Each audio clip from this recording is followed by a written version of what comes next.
నా రక్షకుడును ప్రభు అయిన యేసుక్రీస్తు పేరిట ప్రార్థనా టీవీ వీక్షిస్తున్న మీ అందరికీ నా ప్రత్యేక హృదయపూర్వక వందన తెలియజేస్తాను. తల వంచుతాం, కళ్ళు మూసుకుందాం, ప్రార్థన చేసుకుందాం, దేవుని వాక్యాన్ని మనం ధ్యానించుకుందాం.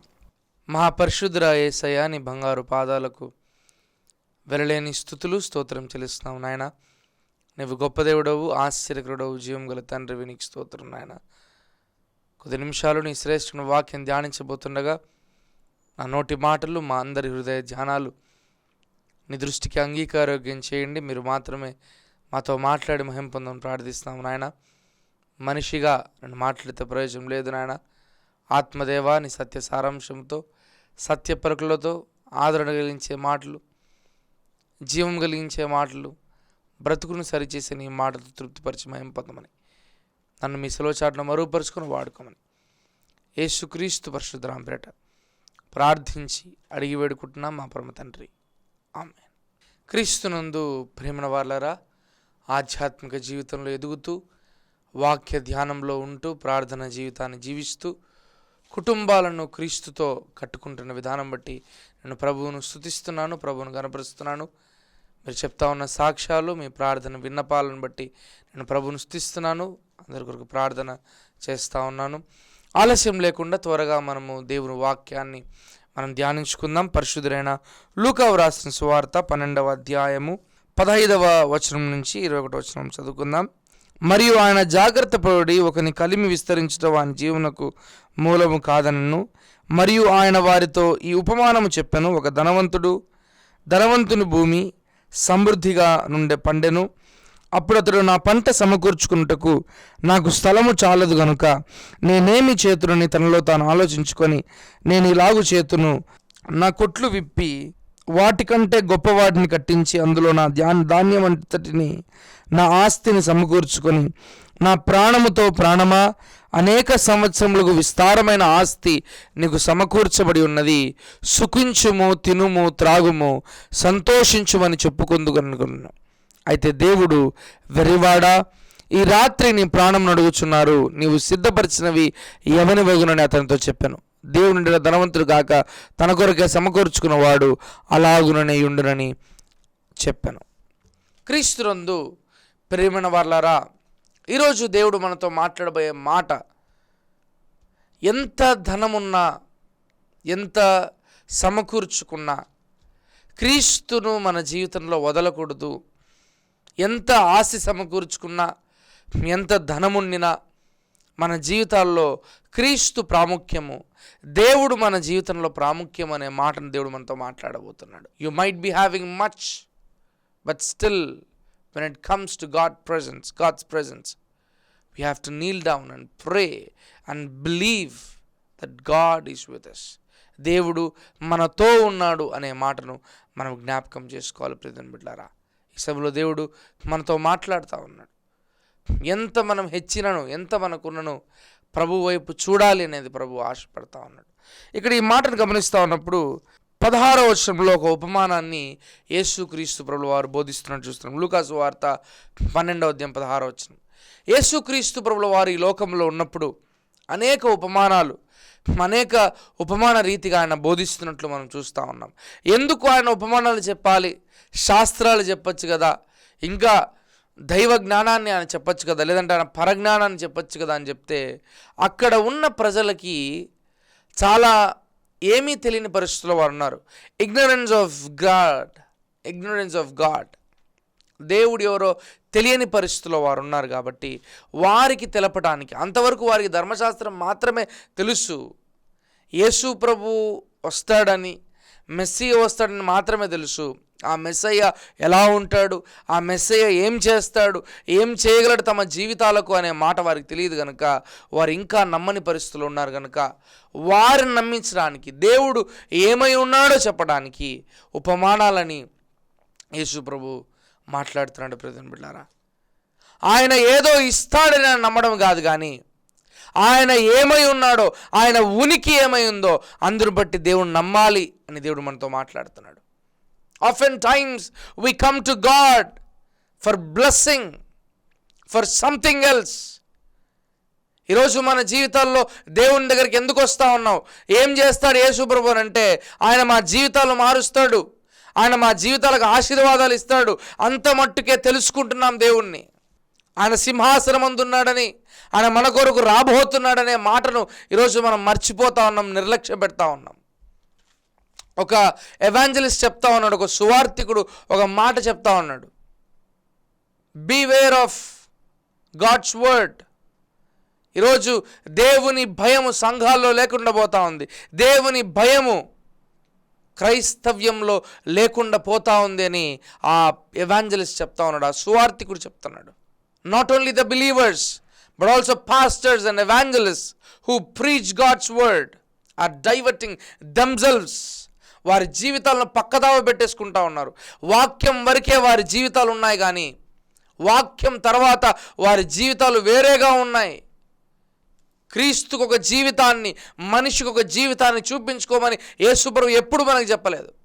క్రీస్తుకు ఏ జీవితం అయితే చూపిస్తున్నావో నీ వ్యక్తిగత జీవితంలో అటువంటి జీవితం చూపించాలని యేసుప్రభు ఆశపడుతున్నాడు. నీ ఇరుగు పొరుగు వారితో, నీ ప్రక్క వారితో క్రీస్తుకు ఎటువంటి ప్రేమనైతే చూపిస్తున్నావో, క్రీస్తుని ఎలాగైతే ప్రేమిస్తున్నావో అలాగే మనుషులను కూడా ప్రేమించాలని ఆశపడుతున్నాడు ఆయన. ఆ రికన్సిలియేషన్ మనం చూసినప్పుడు, యేసు ప్రభు యొక్క సిలువను మనం చూసినప్పుడు, ఆయన ఎలాగ ప్రేమించాడు, ఆయన ఎందుకంత ప్రేమించాడు అనేదే మనం చూస్తూ ఉన్నాం. కానీ ఆ ప్రేమలో ఇతరులను ప్రేమించాలి అని చెప్పిన యేసు ప్రభుని ఈరోజు మర్చిపోతున్నాం ప్రియమైన పిల్లారా. భక్తి అంటే బైబిల్ చదివి ప్రార్థన చేసుకున్నంత వరకే మన భక్తిని కొనసాగిస్తున్నాం, కానీ ఆయన ఏమై ఉన్నాడో, ఆ క్రీస్తు ఏమై ఉన్నాడో మన జీవితంలో ప్రకటించలేని పరిస్థితుల్లో మనం ఉన్నాం. నన్ను భూలోకంలో ఒప్పుకున్న వానికి పరలోకంలో కూడా నేను తండ్రి ముందు నేను వాడు ఒప్పుకోను అని అంటున్నాడు దేవుడు. ఈరోజు భూలోకంలో ఆయనకు సాక్షులుగా ఉండకపోతే పరలోకంలో ఏం సాక్షులుగా మన జీవితాన్ని మనం ఉంటాం? మన జీవితాల్లో ఎంత మనము పొందుకొని పరలోక రాజ్యానికి వెళ్ళి క్రీస్తుకు సాక్షులుగా ఉంటాం. Be a witness in the world, not in heaven. ఈరోజు సాక్షులుగా ప్రపంచంలో, లోకంలో ఉండాలని దేవుడు ఆశపడుతున్నాడు, కానీ పరలోకంలో సాక్షిగా కాదు. ముందు ఈ లోకంలో మనం సాక్షులుగా జీవిస్తే ఆ పరలోక రాజ్యంలో అనేక మంది ఎదుట ఆయన జీవకిరీటాన్ని ఇచ్చి మనల్ని ఆయన మహిమపరుస్తాడు. ఆ పరలోక రాజ్యంలో he will glorify, because you glorified on this earth. ఈ లోకంలో మనం ఆయన మహిమపరచాము కాబట్టి ఆ లోకంలో ఆయన మహిమపరచాలని ఆశపడుతున్నాడు. అయితే ఎప్పుడు మహిమపరుస్తాడు ఆయన్ని? ఈ లోకంలో ఆయన్నే మహిమపరుస్తున్నప్పుడే. ఆయన మహిమపరచడం అంటే మరలా మనం ఆయన గురించి చెప్పి ఏదోదో చేయడం కాదు, కానీ ఆయనను మన క్రియల ద్వారా చూపించడమే ద రియల్ క్రిస్టియానిటీ. క్రీస్తును మనం పరిచయం చేయటమే. క్రీస్తును పరిచయం చేయడంలో ఈరోజు క్రైస్తవ్యం కోల్పోతూ ఉంది, క్రీస్తును పరిచయం చేయలేకపోతా ఉంది. ఎందుకనంటే బైబిల్లో చదవబడుతున్న క్రీస్తు వేరేగా కనపడతా ఉన్నాడు. బయట మన జీవితాల నుంచి ప్రదర్శించే క్రీస్తు వారికి వేరేగా కనపడతా ఉన్నాడు.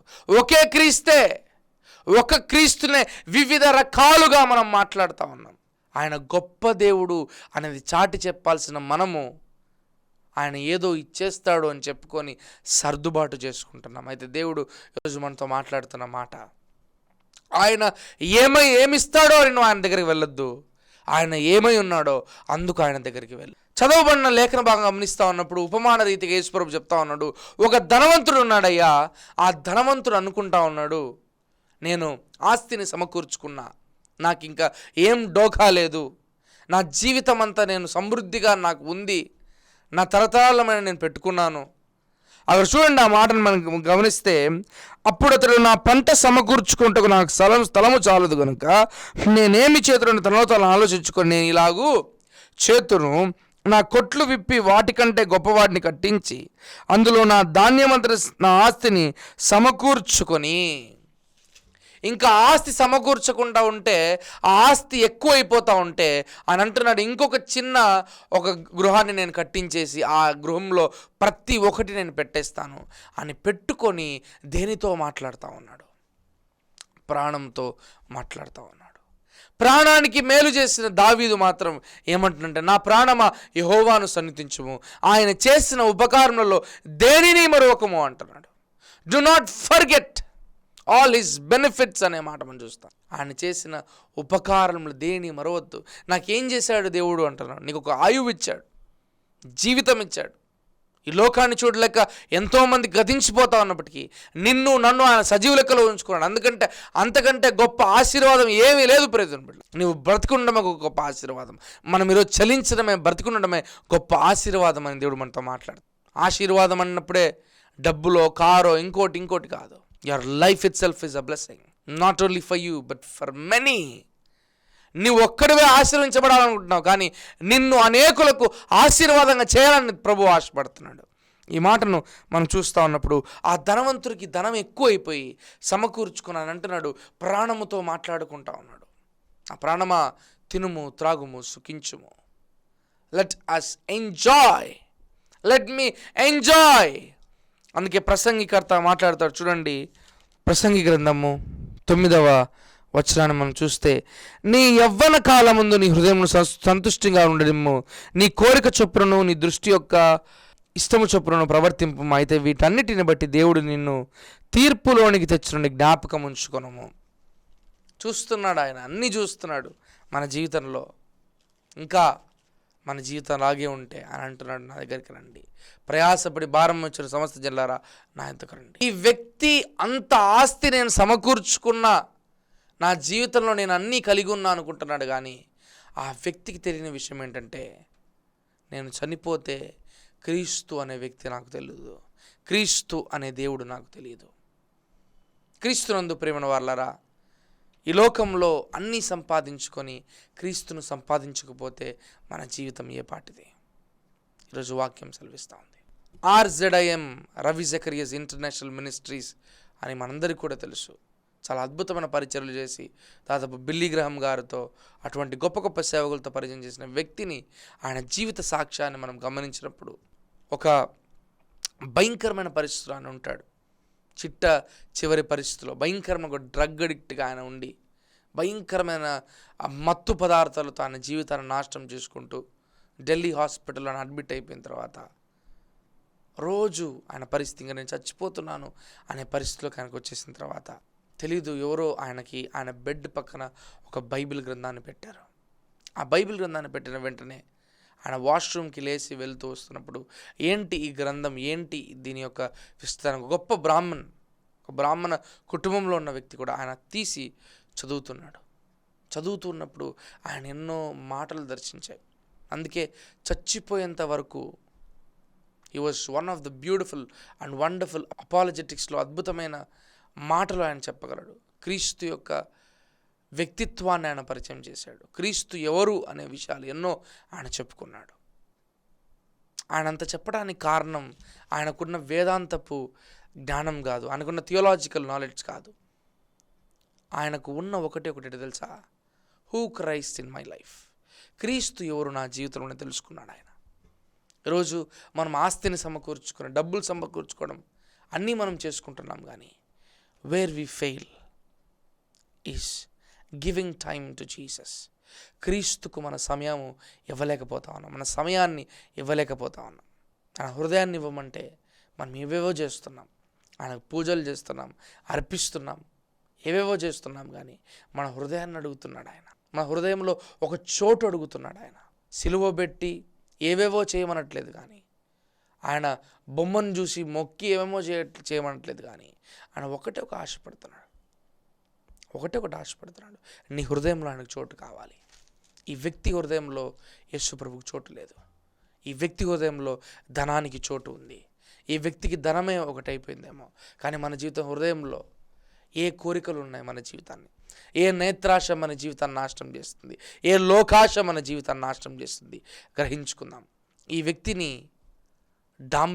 డబ్బు భయంకరంగా వేధిస్తూ ఉంది. ఆ డబ్బును సంపాదించుకొని చాలే అనుకుంటాడు. ప్రాణముతో ఆయన మాట్లాడుతున్నాడు. చూడండి అక్కడ ఆ మాట మనం చూస్తే 19వ వచనం, నా ప్రాణమా అనేక సంవత్సరములకు విస్తారమైన ఆస్తి నీకు సమకూర్చబడి ఉన్నది, సుఖించుము, తినుము, త్రాగుము, సంతోషించుమని చెప్పుకుందును అనుకోనేను. ఈ just imagined and started to tell to his spirit, soul. ప్రాణముతో మాట్లాడుకుంటున్నాడు. చెప్తున్న మాట ఏంటో తెలుసా? ప్రాణమా తిను, తాగు, సుఖించు. కానీ వీటన్నిటిలో దేవుడు లెక్కకు తెస్తాడనే విషయం నువ్వు మర్చిపోవద్దు అని చెప్పుకోకుండా ప్రాణంతో మాట్లాడుకుంటాడు. నాకు అన్నీ ఉన్నాయి కదా, నాకు ఇంకేం కావాలి, నాకు ఇంకే ఏ లోటు ఉంది అని అనుకుంటున్న సమయంలో చూడండి, అయితే దేవుడు it is not by soul or spirit or conscience or something else, ఏదో మనసాక్షి గద్దించిందని కాదు అక్కడ ఉండేది. అయితే దేవుడు, God is talking with us, God is speaking to us, మనతో మాట్లాడుతున్నాడు. చూడండి, అయితే దేవుడు, వెర్రివాడా, ఈ రాత్రి నీ ప్రాణం అడుగుచున్నారు, నీవు సిద్ధపరిచినవి ఎవనువగునని అతనితో చెప్పాను. దేవుని ధనవంతుడు కాక తన కొరకే సమకూర్చుకున్నవాడు అలాగునని ఉండని చెప్పాను. తన జీవితమంతా ధనానికి ఖర్చు పెట్టుకున్నాడు, తన జీవితం అంతా లోక ఆశల ఖర్చు పెట్టుకొని క్రీస్తును మర్చిపోయాడు. Christ must be the centre of your life. క్రీస్తు మన జీవితానికి ఆధారభూతుడుగా ఉండాలి. క్రీస్తు మన జీవితానికి కేంద్రికంగా ఉండాలి. ధనం మన జీవితంలో కేంద్రికంగా ఉండకూడదు. లోక ఆశలు మన జీవితంలో కేంద్రికంగా ఉండకూడదు. ఆ బలహీనతలతో పడిపోతూ ఉన్నాం. కానీ ఈరోజు క్రీస్తును కేంద్రికంగా చేసుకుంటే, అందుకే హెబ్రీయుల రాసిన పత్రిక 12:2 నా జీవితాన్ని మార్చిన మాట, విశ్వాసం కర్త నన్ను కొనసాగించువాడైన యేసు వైపు చూచుచు పందెములో ఓపికతో పరిగెత్తుము. ఎలా నేను పందెంలో ఓపికతో పరిగెత్తాను? నేను మనిషిని కదా, నేను మానవుణ్ణి కదా, నా జీవితంలో పాపాలు వస్తున్నాయి, ఎన్నో భయంకరమైన పరిస్థితులు నేను వెళ్తున్నాను అంటే కింద ఆయన అంటాడు, ఎంత అద్భుతమైన మాట అంటాడు, పరిగెత్తుదుము అని చెప్తూ కింద అంటున్నాడు, ఆనందము కొరకై అవమానము నిర్లక్ష్య పెట్టి సహించి తండ్రి కుడి పార్శ్వమున ఆసీనుడై ఉన్నాడు. ఆ మాటను మనం గమనిస్తే హెబ్రీ పత్రిక 12:3 మీరు అలసట పడకయు మీ ప్రాణములు విసుకగి ఉన్నట్లు పాపాత్ములకు వ్యతిరేకంగా చేసిన తిరస్కారమంతయు ఓర్చుకున్న ఆయనను తలంచుకొనండి. జస్ట్ రిమెంబర్, ఎందుకు నేను క్రీస్తు కోసం నవ్వాలా, ఎందుకు నేను క్రీస్తుకి సాక్షిగా బ్రతకాలి అంటే, నీ కోసం నా కోసం మన శ్రమలను ఆయన ఓర్చుకున్నాడు. ఏ మనిషి ఓర్చుకోలేదు, కానీ క్రీస్తు మన కొరకు ఓర్చుకున్నాడు. అందుకని అంటున్నాడు, ఓ వెర్రివాడా, ఈరోజు నీ ప్రాణం అడిగితే నీ పరిస్థితి ఏమైపోతుంది? అయితే ఈ పరిస్థితిలో నేను ఉండకుండా ఉండాలంటే నేను ఏం చేయాలంటే, దేవుడు మనతో మాట్లాడుతున్న మాట చూడండి.